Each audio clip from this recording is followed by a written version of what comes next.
In 2017, I reviewed over 280 games, a lot of good, some great, and plenty of bad. So, I've come up now with my top 10 worst games of 2017, and how I came to this list was not only just how bad these games were, but how glitch-filled they were, lack of features, and of course the price point. A game that costs $60 and ends up being bad is going to hurt you a lot more than maybe something that only costs you 50 cents or $1. So, without further ado, here are the worst games I played this year.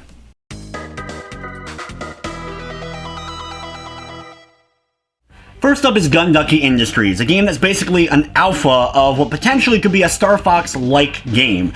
It has very bland textures and graphics, almost non-existent sound effects, and some absolutely boring shooter gameplay where you're just going through endless corridors, blasting the same enemies over and over again in what feels like an endless amount of work. Eventually you'll move on to another level, though it's kind of just a jarring thing. You don't have any really cutscenes or giant bosses for you to battle.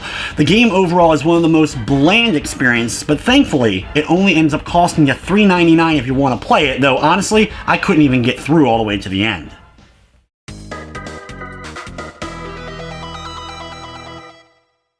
Frisky Business is one of the most bland visual novels with an adult twist I've played in recent memory. On PC, of course, you get all the uncensored sexiness, but on PS4 you get none of that, except for a very humorless, bland visual novel experience that'll be over in roughly an hour with very little choices, some glitches just to top off the game, as well as just basically dialogue that amounts to, hey, you wanna have sex? Okay, let's do it. Yep, Frisky Business. Definitely not worth your time.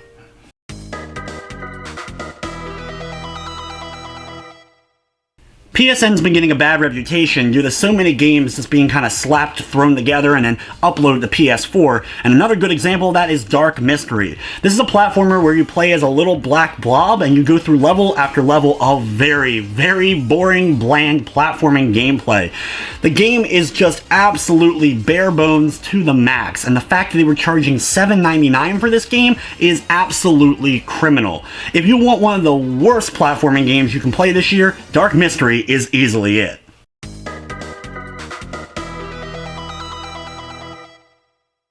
I was really surprised in 2017 to see a Pong clone uploaded to PS4, but that's what we got with Paddle vs. Paddle. For $9.99, you get a very lackluster Pong clone. It can be played up to 4 players with a few different gameplay types. The gameplay, though, gets pretty boring after just a few minutes of play, with no story mode, levels, or really any other goal for you to complete.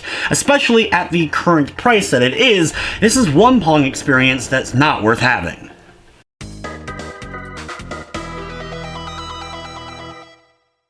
Games based on cartoons usually don't turn out that well, as the creators are of course making a game that's going to be played by mostly kids, so quality really isn't something they're really going after. And Ben 10 is a great example of this. Based on the more recent reboot of the Ben 10 series, this game is a very bland, boring beat-em-up game. You have a variety of the different aliens that you'll be able to play as, but for the most part they're just convenience as far as the plot and platforming is concerned. Usually you're given an alien for absolutely no reason, and the only reason you're given it is just to get over the upcoming pit, and then you never have to use that alien again.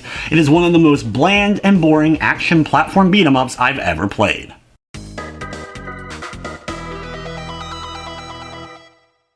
Ride to Hell Retribution is one of the worst/best games ever, just because of its absolute absurdity. So when I saw a new game called Road Rage coming out, it gave me a very Ride to Hell vibe, and after playing it for a bit and seeing just how bad it was, I was expecting maybe I would get at least some humor out of the bad experience, but what I got was a few hours of absolutely boring motorcycle gameplay. It's basically an open world, Grand Theft Auto-esque type of game, except you're always on a motorcycle, the land that you get to explore is extremely boring, and the physics are broken with tons of glitches, my character flying all over the place, and my bike exploding for absolutely no reason.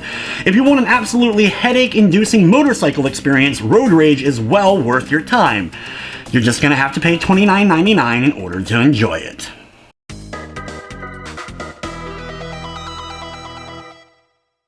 Now we're going to get into the truly bad games. First up is Life of Black Tiger.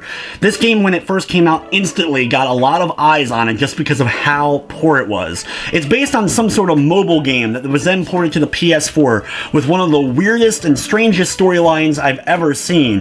Gameplay that amounts to you going around and slaughtering random animals, animations that make no sense, animals stacking on top of one another, and a ton of glitches. There is a leveling up system that you actually need to do in order to beat some of the more difficult levels later in the game if you're willing to play that long, and even a multiplayer mode if you have some friends that are willing to play some Life of Black Tiger with you. But if you want to pay $9.99, you can also experience one of the worst animal-based games I've ever played.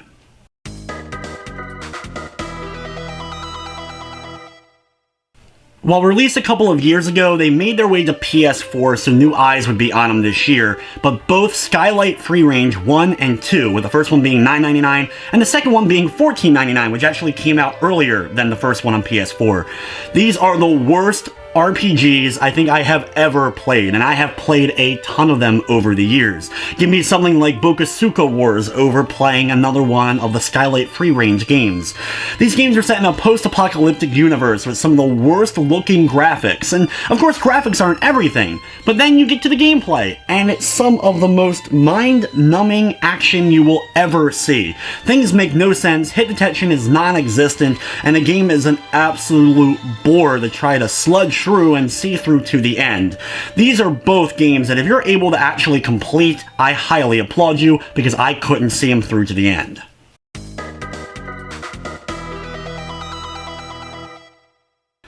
In 2017, somebody said, we need a sequel to Superman 64, and instead of a superhero, let's have a magical girl. And that's what we got for the Nintendo Switch with Vroom in the Night Sky. One of, if not the worst game available currently on the Nintendo Switch. In this game, you're playing as a magical girl, riding on a broom. You have a few different types of vehicles you can kind of change that out to, and you basically just fly through rings, just like Superman 64. You have a rival that kind of chases you, though that really didn't seem to come into play all that often, and only a couple of different levels for you to complete with almost a non-existent story to kind of tie everything together.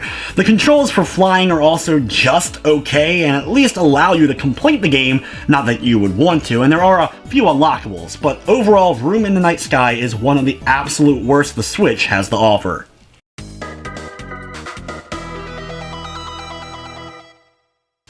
In 2016, I played Soulbrain Night of Darkness, a game that stole all of its assets to make one of the worst action games ever.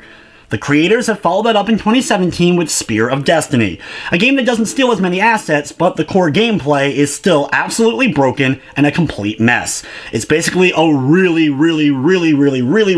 poor man's Dark Souls.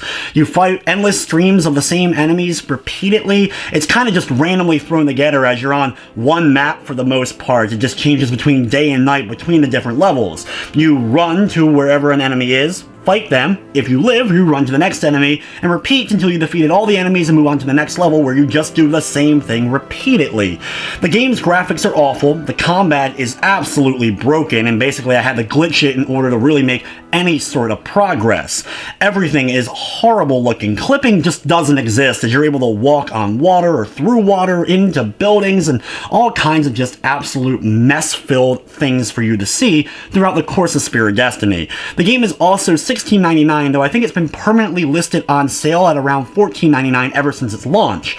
Apparently also has hundreds of people that have played the game and loved it, as it had a ton of fake ratings on the PSN store, giving it 5 stars, where clearly this game doesn't even deserve a single half star. Honestly, this game shouldn't even be allowed on the PlayStation Network, in my opinion. Of course, it's up to the consumer on whether or not they want to buy something, but you're going to see a whole bunch of fake ratings for it if you go on PSN, as well as this company has been accused and proven to have stolen stuff from Nintendo and Ori and the Blind Forest for their previous releases, so what's to say they didn't steal Unity assets in order to build the game that we're seeing here? They honestly should have their rights revoked, and anything from them should not be allowed on the PSN in the future. Hopefully, in 2018, I won't have them, or any game they've created, at the bottom of my worst of the year list. So there you have it, guys, the top 10 worst games of 2017. What was the worst game that you played this year? Especially ones that you spent a lot of money on and you absolutely hated every single moment of. Of course, there's also games out there that were very disappointing to me. Big name titles that I was very excited for that were still good, but just maybe not as great as I was hoping they would be. So I didn't include them here on this list. This was just for the absolute worst of the worst that I played during the course of 2017. But anyway, guys, thank you so much for watching this countdown, and of course, I hope you enjoyed.